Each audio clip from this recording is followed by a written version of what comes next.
Let's go ahead and get started. Thank you so much, everybody, for joining us tonight. My name is Jeff Obrel. I'm the Training and Development Manager for Cadden Community Management. I want to thank you so much for taking time out of your evening to learn about the 2026 legislative update and how that's going to impact the homeowners association world. A few rules for tonight. You'll notice that everybody is on mute, but you do have access to the chat. So please, I encourage you to participate along the way tonight. If you have questions or comments, please use the chat. I'll keep an eye on it through the evening, and we'll interject those along the way. We're joined tonight by Edie Lefebvre from Veritas. Edie is one of Arizona's leading up-and-coming lobbyists with experience in government and private practice. Before joining Veritas, she represented the Arizona Attorney General's office at the state capitol and helped advance its legislative agenda across a host of consumer protection, criminal justice, and other issues. Edie has lobbied in the private practice on various topics, including Indian gaming, corrections, healthcare, and tourism. Edie has worked as part of multiple campaigns and political groups, including No on Prop 208 in 2020, and Arizonans for Great Schools and Strong Economy in 2018. She has strong relationships with policymakers, state officials, and the business community. Edie graduated summa cum laude from Grand Canyon University with a bachelor's in justice studies. When not working, she enjoys spending free time with her family and friends and going to concerts. So without further delay, Edie, the presentation's all yours.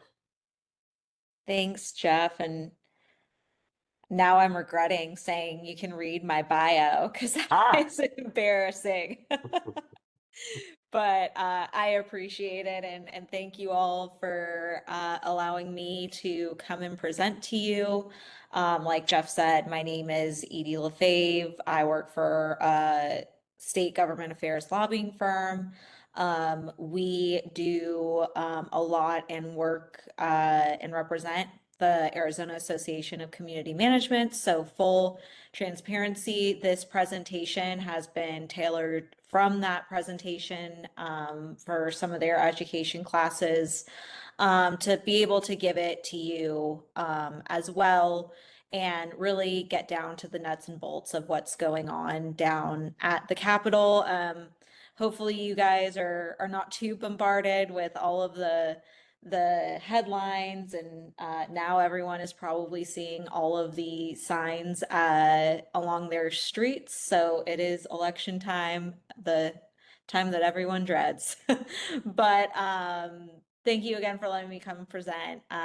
Want to give you a bit of an overview, kind of how this process comes to be, and then quickly review some of the bills that were ultimately passed. And so sometimes we can forget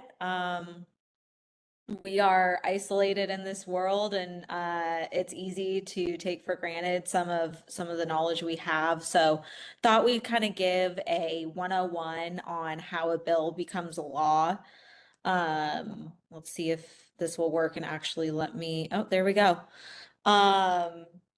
So a bill, we always come back and report on some of the bills that are passed, and you're probably thinking, where do these actually come from? Who's thinking of them?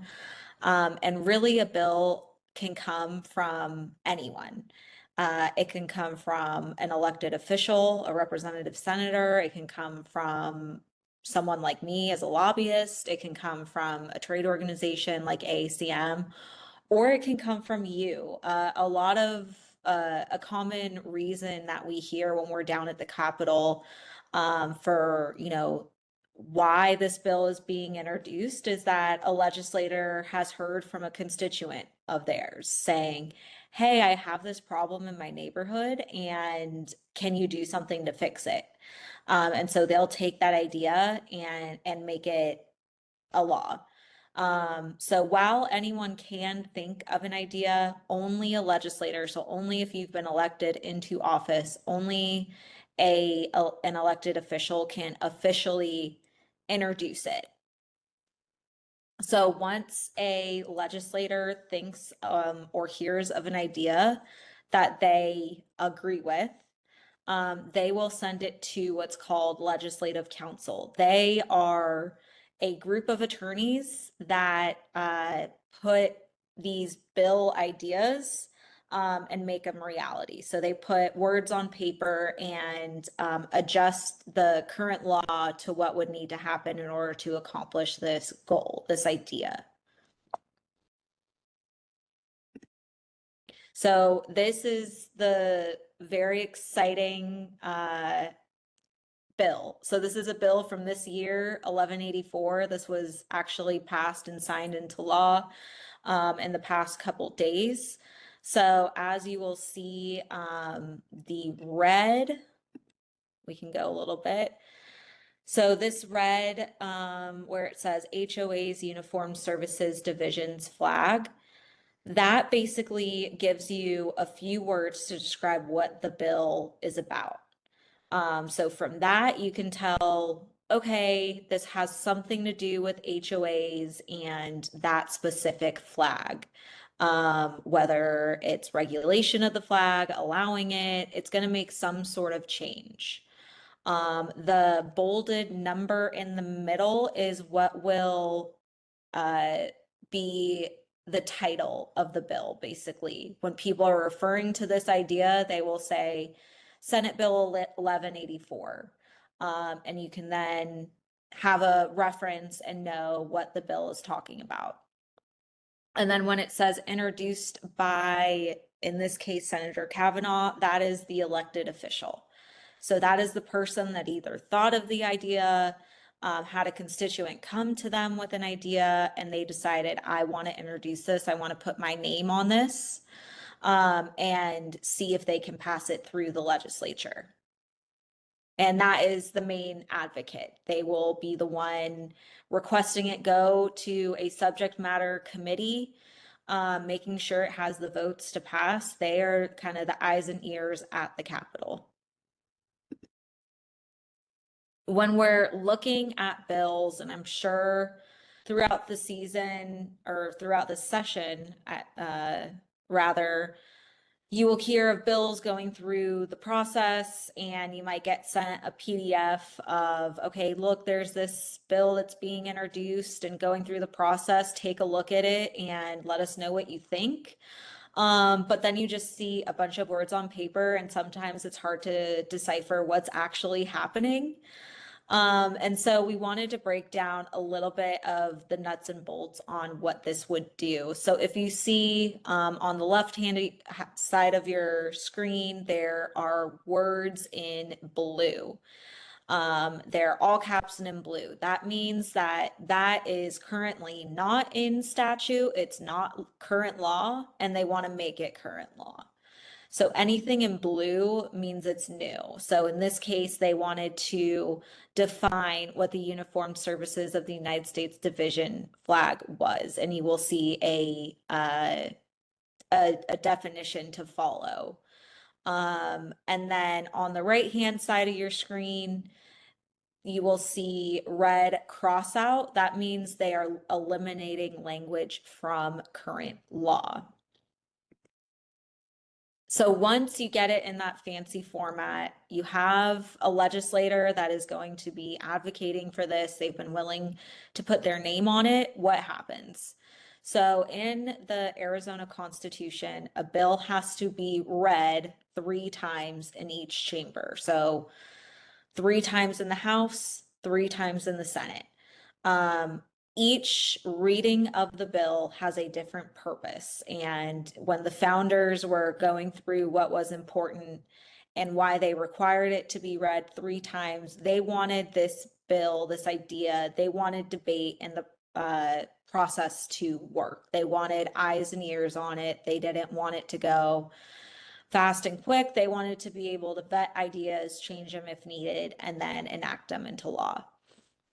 So when a bill is first read, that means the bill is introduced. It's the first kind of kickoff to the process. It has to be read. If you ever watch the legislature, which I'm hoping you are not forced to do,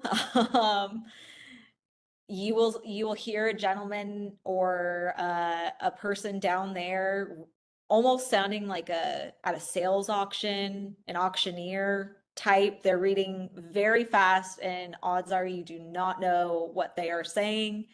It usually goes quick when there's a first, second, or third reading. So the first read is the official first introduction of the bill.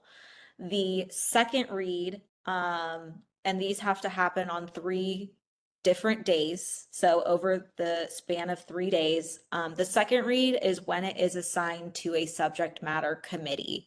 So we'll go into further detail, but this is generally when a transportation related bill gets referred to the transportation committee. And in our case, an HOA or community manager related bill generally goes to the government committee. So that's when they make the official decision. This is the committee, and these are the members that will discuss and vote on the bill.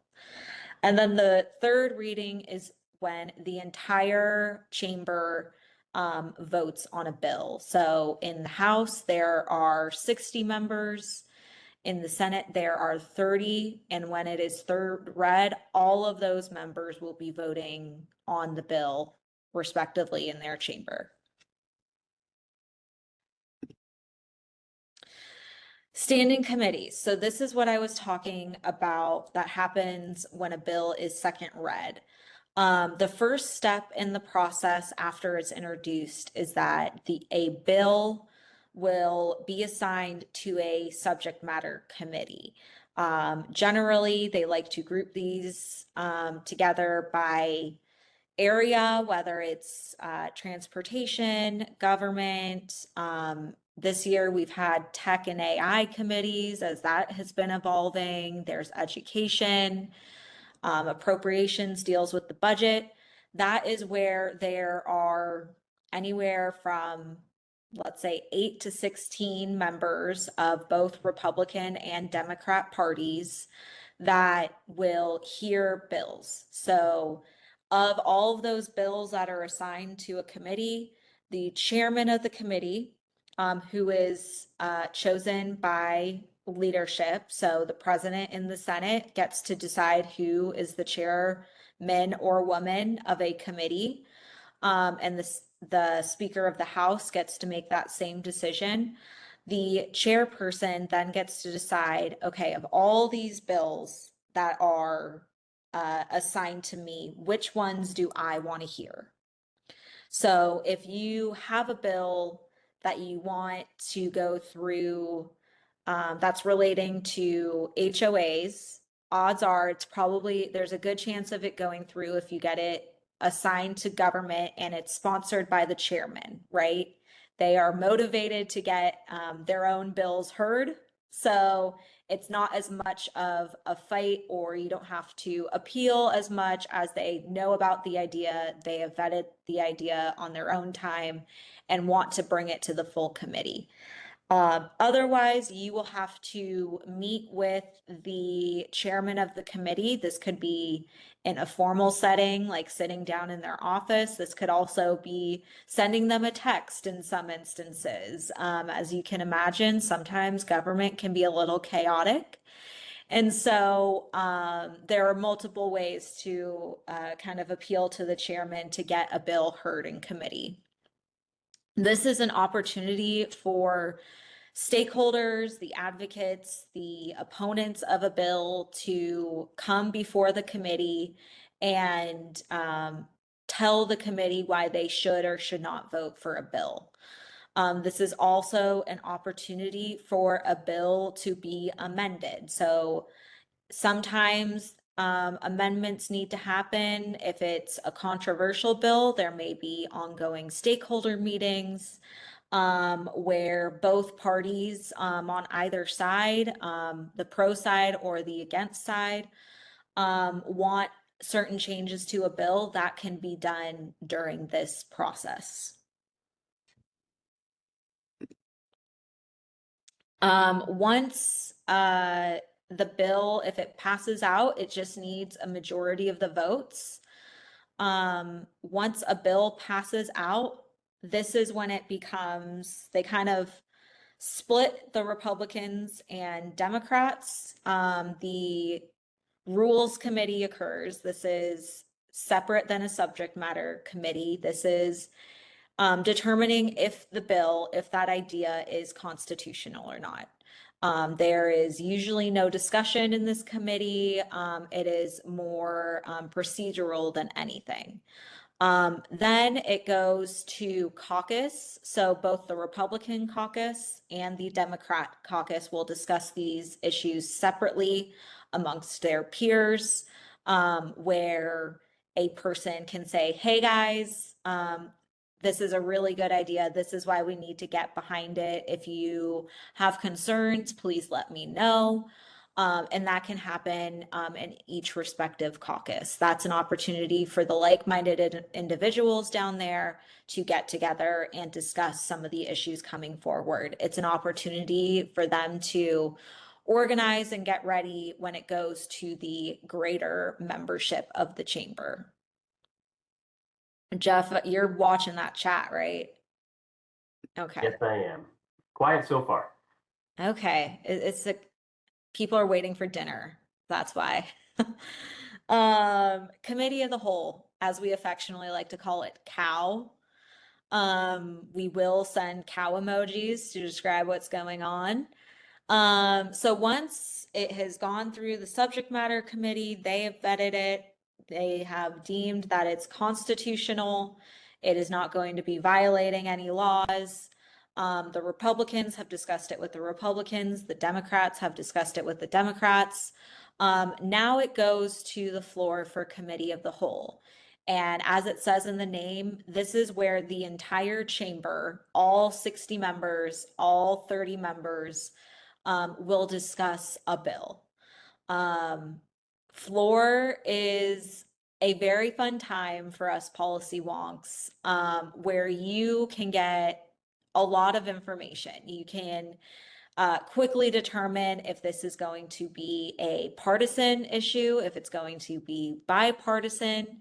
There is also no time limit. So as you can imagine, when there is a very controversial subject, debate can take 3 hours on one topic for one bill, and then they have another 20 or so to discuss after that. So sometimes it can go very quick, make motions and proceed, and sometimes it can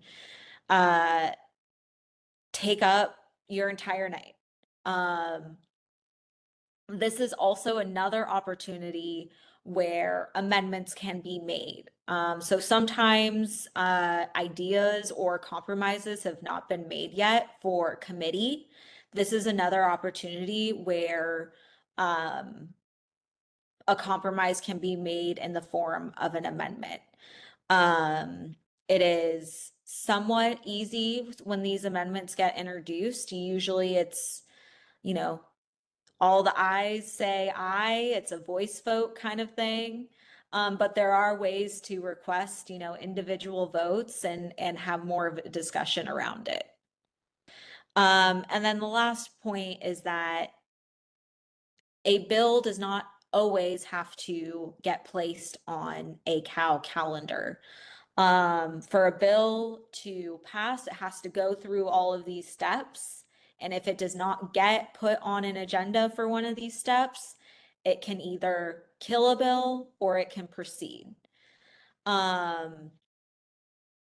So depending on leadership, depending on the discussions that have happened behind the scenes, if they have talked to the Speaker of the House or the President of the Senate, depending on the party of the bill that has been introduced. For example, right now Republicans are in charge. So you will likely see a lot more Republican bills come to the floor for committee of the whole. If it were reversed, I would assume it would be a similar, you would see more Democrat bills pass and assigned. So there was a question that came up. It says, who introduces an initiative petition? Must it be a legislator? For initiative petitions, there are two ways to go about that. One is, collecting enough signatures amongst Arizona voters, getting the right threshold of signatures, and then putting it on the ballot. The other option is a legislator can introduce it. It is different than a normal bill. It will go through all of the same processes. It has to be introduced and be assigned to a subject matter committee and hit all of those thresholds. Get a majority vote out of the Senate and the House. But then instead of being signed by the governor into law, it will then go towards the next ballot opportunity, which is usually the next general election. So there are two ways to go about getting a ballot initiative on in November. You can go kind of the grassroots way with, getting signatures, or you can have a legislator introduce it. Great, thank you. Third read. So like I mentioned, this is the last step in the process where it's been discussed and voted on in a smaller capacity. And this is the final step in the first half of the process. So this is when a bill is voted. It will require 31 votes in the House to pass, and it will require 16 votes in the Senate to pass. There is no opportunity to amend a bill at this point. This is strictly for just voting a bill out of the House or Senate. And also similar to in committee of the whole, leadership, the president or the speaker can decide to not put a bill up for a vote. That can be for a myriad of reasons. They could just not like it. There could be competing bills going through the process and they're gonna table the idea. They could not like the person that introduced the bill. So there are probably 100 ways to kill a bill, and this is one of the many. So next steps, after you spend probably a month and a half getting that tranche of hurdles overcome, you get to do it in the other chamber. So if you start a bill in the House, you will now do it again in the Senate and vice versa. You will see in the first slide, it said SB, that means that a senator introduced it. If it says HB, that means a representative introduced it. So this is the opportunity to get the entire legislature's opinion on a bill and see if it has the merits to ultimately pass and be sent to the governor. So everything I just said, repeat it one more time. So as I mentioned in the first round, you're going through the process. Sometimes there are changes that need to happen. That can still happen once it's been voted out of the original chamber. If let's say a senator decides, hey, I want to change on this bill that was introduced by a House member, it is in likely the best interest of that senator to go to the representative and say, hey, I have this idea or I have this opinion. Would you mind tweaking the bill, amending it to accommodate that? Usually it's a concern, or sometimes it can be technical in nature. Someone can come to the bill sponsor, the main advocate of the bill, and say, hey, I think there might have been an unintended consequence when the way something was written. Would you consider maybe clarifying it? That is when this can happen again, similar process. They will need to introduce it either during standing committee, that subject matter committee, or they can do it on the floor. But they have to get it done before the entire chamber votes on it. So you have successfully passed all of those barriers to get the bill through. It got a affirmative vote in the House. It got an affirmative vote in the Senate. Now what happens? There's one more step, and that is getting the executive, the governor of the state, to sign a bill. The governor has 5 days, excluding Sundays, to sign a bill once it has been transmitted to her office.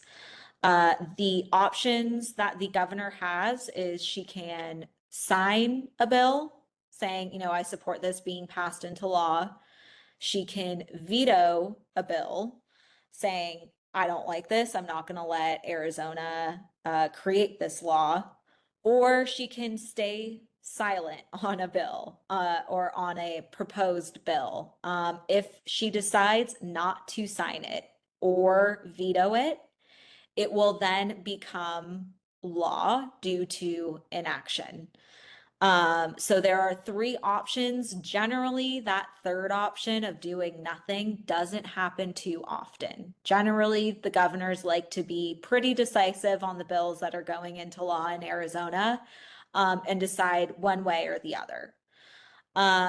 The governor has 5 days, like I said, unless the legislature adjourns sine die. That is the final adjournment. That is their work for the year done. Then she has a few extra days to sign the bills that have been sent to her. Usually because, as you can imagine, there's a bit of a flurry of action that happens at the end of the year as they're wrapping up, and she might get 100 bills sent to her in the matter of hours. And so, to accommodate some of that craziness at the end of session, she does get a little more leeway on time she has. Let's see, I think I put this slide in there.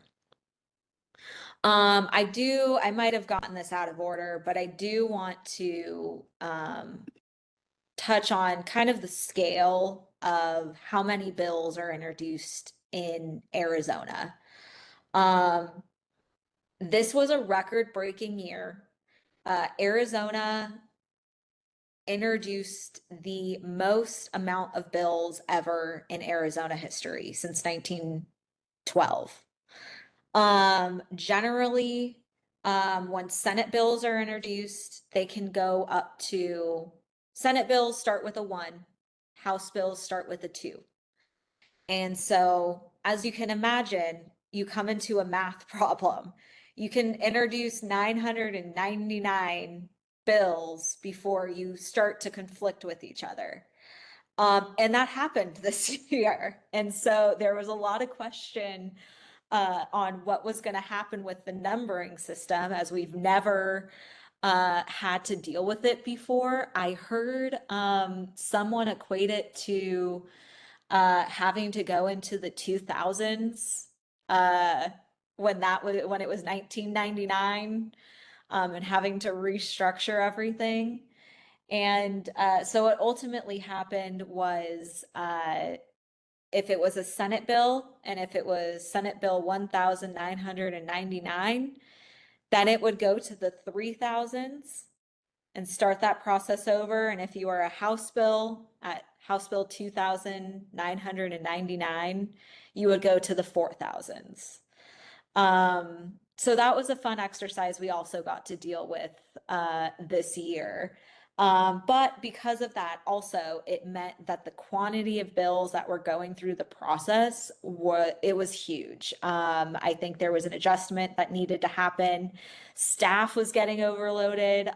It's a huge lift to make sure that these go through all of those processes, are discussed and properly, done, making sure the drafting is going accordingly.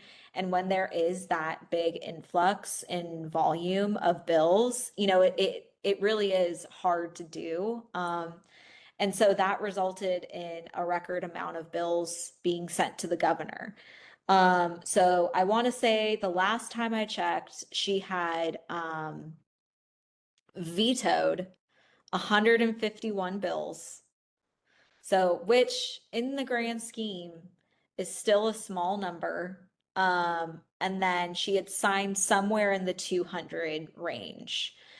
So when you're thinking in the grand scheme and the scale, over 2,000 bills were introduced, and about 300 to 400 actually made it up to her, and only about 200 actually went into law. Um, so it's a lot of work. But a lot of this also has to do with party antics. You have a Republican legislature and a Democrat governor. So as you can imagine, they don't always meet eye to eye on some of the policies that are passed through the legislature, which can result in that higher number in the 150 range of bills being vetoed. But a lot of the time, bills being sent up to her are relatively small fixes that there is consensus on. So everyone can get along occasionally. And then also wanted to give you some information on how you can be involved. Um, the biggest way is knowing who your legislators are, knowing who represents you. Um, if you already know your district number, um, Tucson, I am in Phoenix, so I don't know the Tucson district numbers well.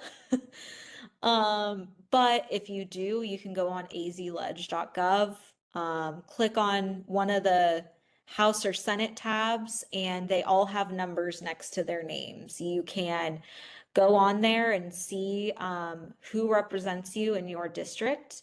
If you have no idea who represents you, there is also a way to click on the Find My Legislator tab. You can type in your address, and it will tell you what district number you are in.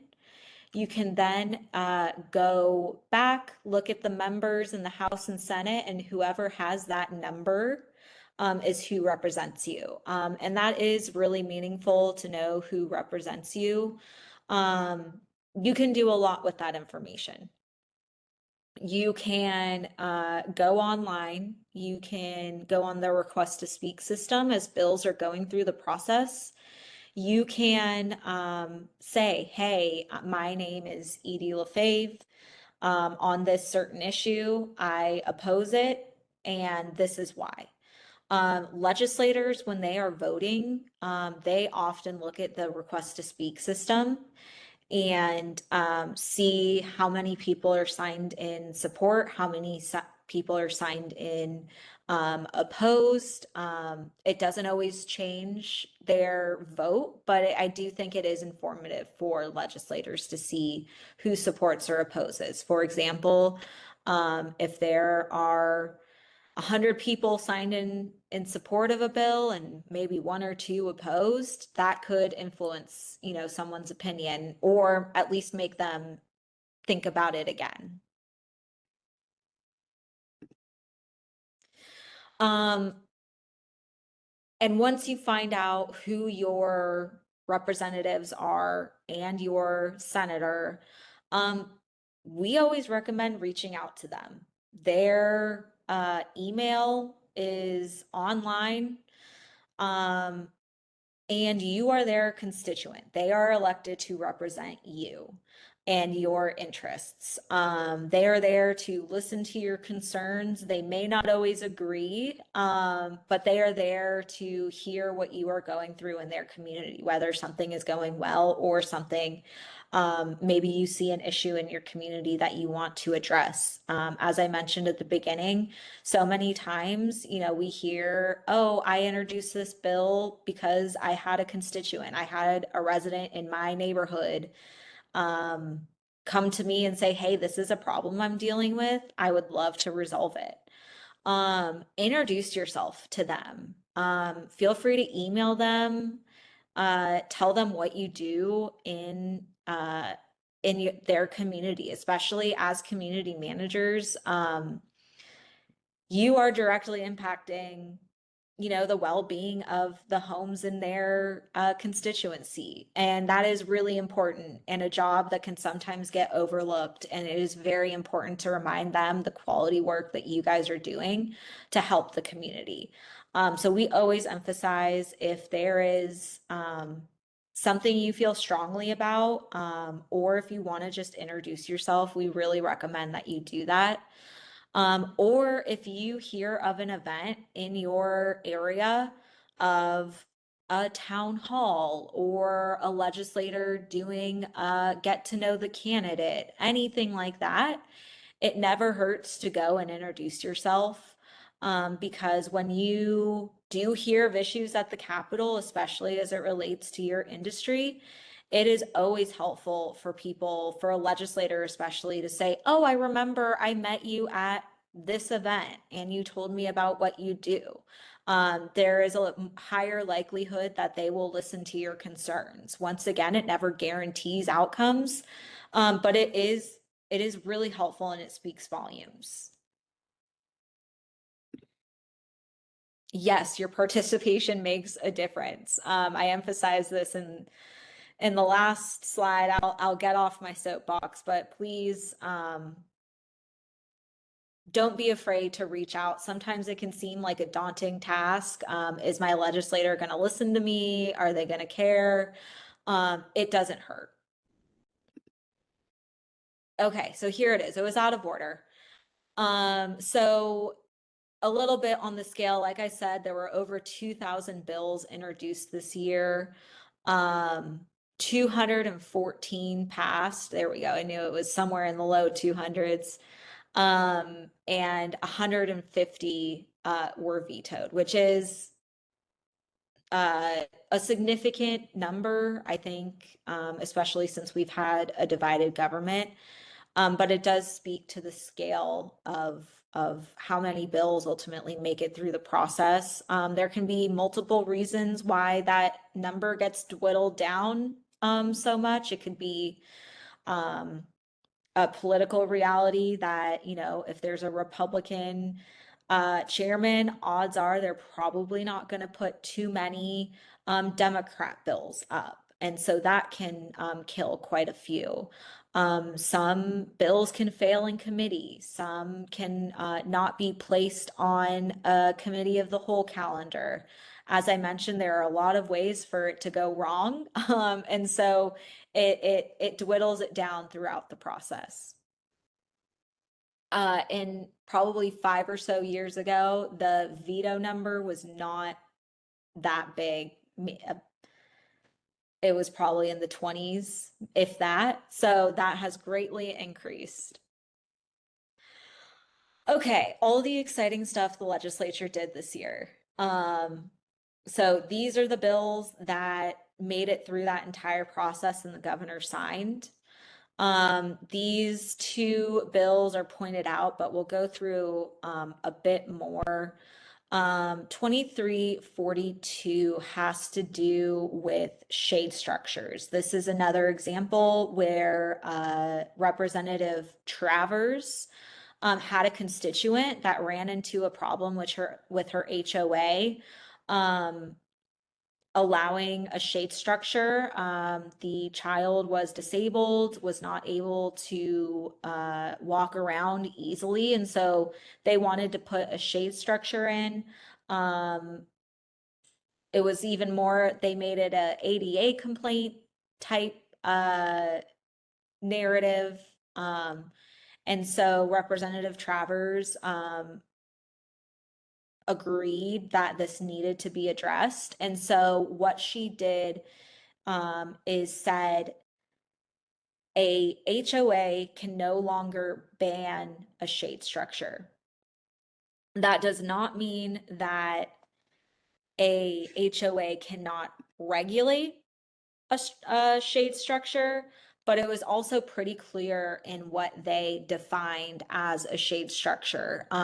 So as you can see, umbrellas, shade sails, pergolas, canopies, gazebos, awnings, they all fall within what a shade structure would be. and therefore what a HOA could not prohibit.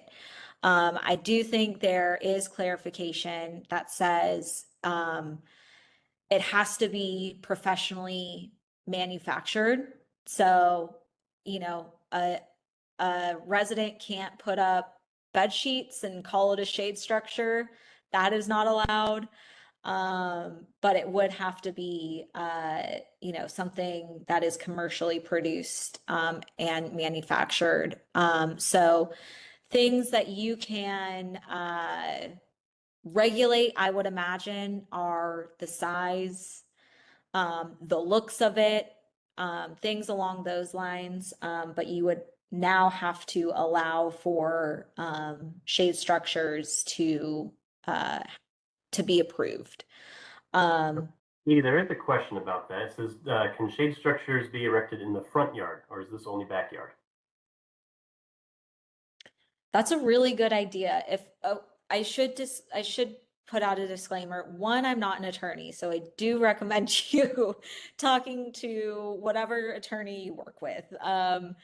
Two, if I'm remembering the language of this bill correctly, it is silent on where the shade structure is located. It didn't differentiate front yard, backyard. I would imagine the regulation would still be the same, you can't prohibit it. But if we're talking about a front yard, I would imagine it would be within your purview to regulate size. So in the front, it could be more of a porch looking structure that generally aren't as big, things like that, versus a backyard. There might be more leniency that your community might want to do. But I think it's silent on front or backyard.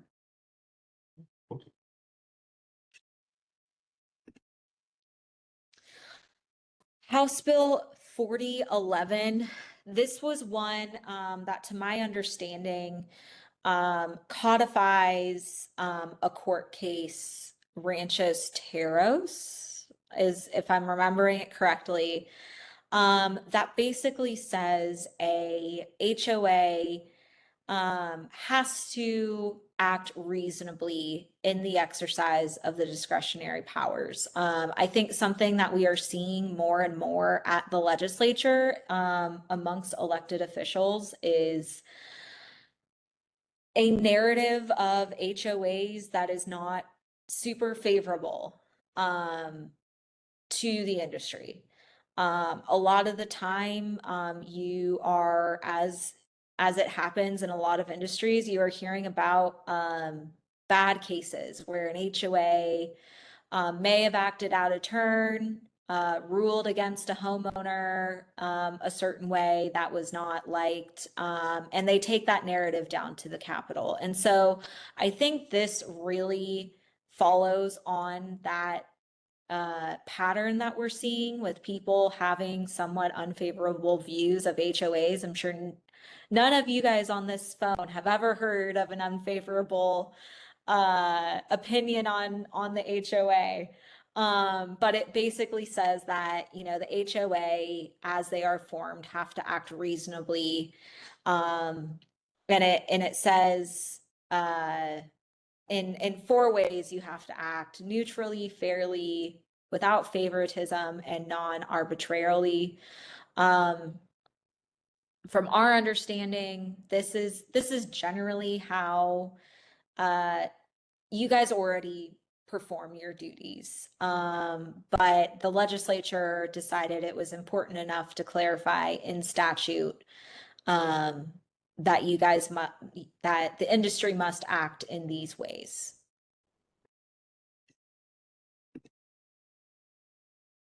So key takeaways from those two bills: shade structures, you can still regulate them, but you cannot prohibit them. And then 4011, you have to reasonably act when dealing as an association. Another key fact is bills that are introduced are effective 90 days after the legislature adjourns sine die.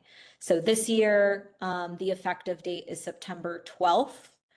For all of the bills that we are going to discuss. There are instances where an emergency clause is put on a bill, and that means as soon as the governor signs it, it goes into effect. That takes a higher threshold amount of votes in order to pass. But none of the bills that we are going to discuss today have that emergency clause. So they will go into law on the general effective date. Okay, another couple bills that we can go through.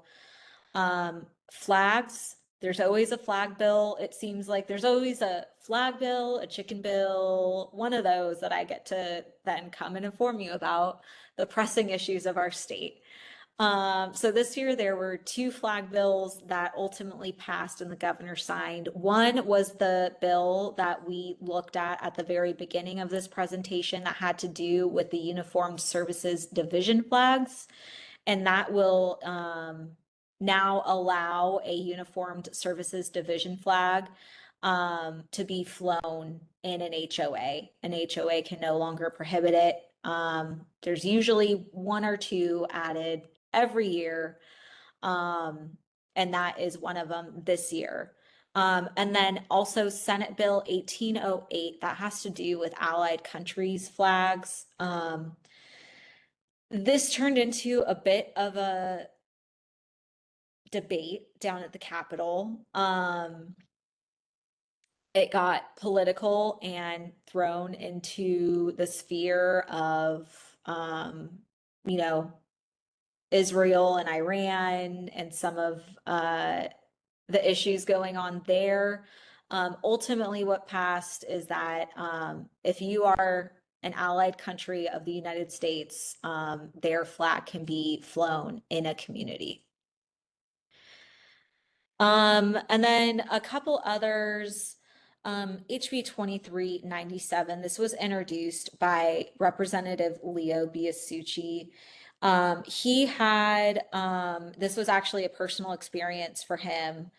He had bought into a community where they knew they were going to be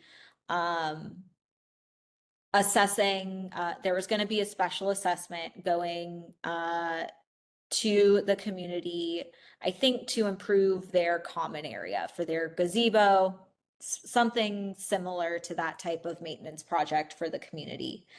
And that was not disclosed to him when he bought the property, even though it was, you know, discussed in an open meeting.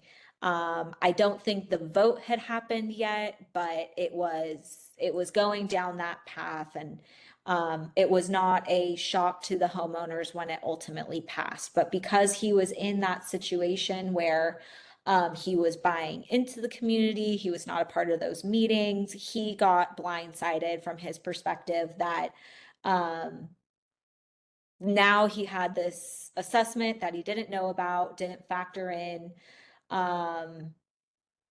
when he was buying the property. So this led to, quite frankly, a very big debate with people from the community management industry, people opposed to HOAs, and it really got down to more clarifications on some of the disclosure documents that you already have to put together.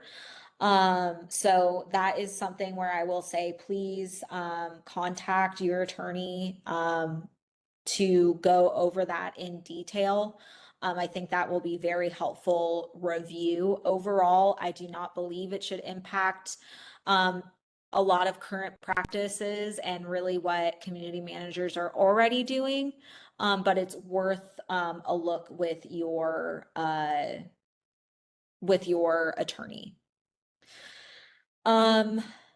Senate Bill 1246, this was introduced by Senator Wendy Rogers. This was another one that was a massive bill when it started, and with the engagement of the community managers, we were able to dwindle it down to something relatively, in the grand scheme, benign.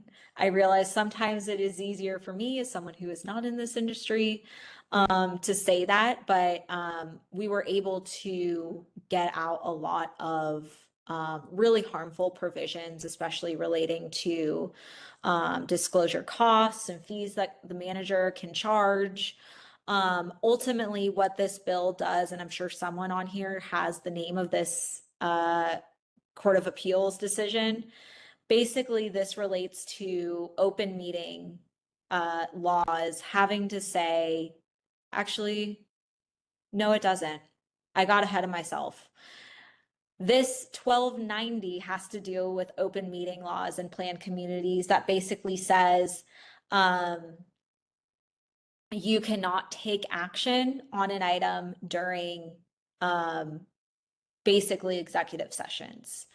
As many of you know, there was a Court of Appeals case that came down right in the midst as this bill was going through the process. And so once that Court of Appeals process came and said, added those two words, without action, things can be discussed in executive sessions, but actions cannot be taken. That quite frankly gave the legislature a leg up on why this should go into statute, as this is codifying a Court of Appeals decision. And that's ultimately what was passed in this bill. So I'm sure this is on the radar of already a lot of you. But now it formally says in statute the decision of that case. Lastly, before I got ahead of myself, 1246, having to do with the foreclosure process. If any of you remember, last year there was a bill that was introduced that increased the amount of time that had to pass in order for a foreclosure to happen, and it also increased the threshold. It increased it to $10,000 or 18 months, and it was so one of those thresholds had to be met before foreclosure could be started. Last year, it only dealt with planned communities. This year, the sponsor came back and wanted to replicate that same threshold in the condo setting. So now in condos, either 18 months has to go by or $10,000 in past due assessments in order for foreclosure to occur. From my understanding, generally what people will be following is that 18-month timeline, as it could be impossible in some cases to hit that $10,000 threshold mark. That's it. Only a couple things happened this year. So those are all of the bills that passed relating to HOAs or community managers this past year. Those are the bills that will be going into effect September 12th. So there is a little bit of a runway. If you do have questions or anything like that that come up, feel free to reach out to us.